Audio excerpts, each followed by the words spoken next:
पुढची बातमी पुण्यातून। पुण्यातील फरसाणखान पोलीस ठाण्यात घडलेल्या एका धक्कादायक प्रकारामुळे पोलीस दलाच्या कार्यपद्धतीवर प्रश्नचिन्ह निर्माण झाले। मदतीसाठी पोलीस ठाण्यात आलेल्या बांगलादेशी तरुणीला पुन्हा जबरदस्तीने वेश्या व्यवसाय करवून घेणाऱ्या कुंटणखाना मालकिणीच्या ताब्यात दिल्याचा आरोप महिला पोलीस कर्मचाऱ्यावर करण्यात आलाय। संबंधित महिला पोलीस हवालदाराला निलंबित करण्यात आले। महिनाभरापूर्वी रात्रीच्या वेळी एक तरुणी फराज खान पोलीस ठाण्यात आली होती।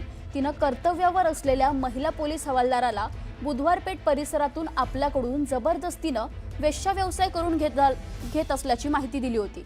तसंच आपली सुटका करून मदत करण्याचीही विनंती केली होती। मात्र मदत करण्याऐवजी संबंधित महिला पोलीस हवालदाराने तरुणीला कुंटणखाना मालकिणीच्या ताब्यात दिलं। हा सगळा प्रकार उघडकीस आल्यानंतर पोलीस विभागात खळबळ उडाली आहे। हा सगळा प्रकार पोलीस अधिकाऱ्यांच्या लक्षात आल्यानंतर 10 फेब्रुवारी रोजी पुणे पोलिसांनी बुधवार पेठ भागामध्ये कोम्बिंग ऑपरेशन करत मोठी कारवाई केली आहे। आता या कारवाई दरम्यान 4 अल्पवयीन मुलींची बुधवार पेठेतून पोलिसांनी सुटका केली आहे आणि या सगळ्या प्रकाराचा पोलीस आता अधिक तपास करतात। आता त्याचा संपूर्ण तपास देखील सुरू आहे। संबंधित तपास अधिकाऱ्यांशी सुद्धा मी चर्चा केली।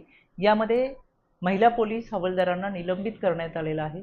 पण खऱ्या अर्थानं वर्दीवर असताना आपण अडचणीत असलेल्या व्यक्तीला मदत करणं हे कर्तव्य असून सुद्धा त्यांनी ते टाळलं, असं जर कोणी करत असतं तर त्यांच्यावर निश्चितपणे कारवाई केली जाईल। पण 2 घटना समोर पाहिल्या तर लक्षात येतात। एकीकडे पोलीस अतिशय चांगल्या पद्धतीचं काम करत असताना काही व्यक्तींमुळे ही पोलीस वर्दी बदनाम होते। असं होऊ नये याची सुद्धा दक्षता पोलिसांनी घेतली पाहिजे। या कारवाई दरम्यान 2 बांगलादेशी महिला पण इथे मिळालेले आहे। काही अल्पवयीन मुली मिळालेल्या आहे। त्यांचे सर व्हेरिफिकेशनचे काम चालू आहे। तसेच एक माणसाकडे जे आहे 7 ग्राम चरस आणि 3 ड्रग्सचे इंजेक्शन मिळालं होता। त्यांच्यावर NDPSचे पण कारवाई करण्यात आलेला आहे। अशा प्रकारची कारवाई त्या भागामध्ये आता पुढील भविष्यातही होत राहणार आहे, ज्यांच्यामुळे कोणीही मायनर गर्ल्सला या प्रोस्टिट्यूशनमध्ये आणणार नाही किंवा ड्रग्स वगैरेचे तिथे जे आहे सेल वगैरे होणार नाही। यासाठी जे आहे पोलीसकडून तिथे भविष्यामध्येही अशा प्रकारचे कॉम्बिंग आयोजित करण्यात येणार आहे। अशाच महत्त्वाच्या बातम्या आपल्याला पाहायच्यात। एक छोटासा ब्रेक घेऊया। पाहत रहा न्यूज 18 मराठी, आवाज महाराष्ट्राचा।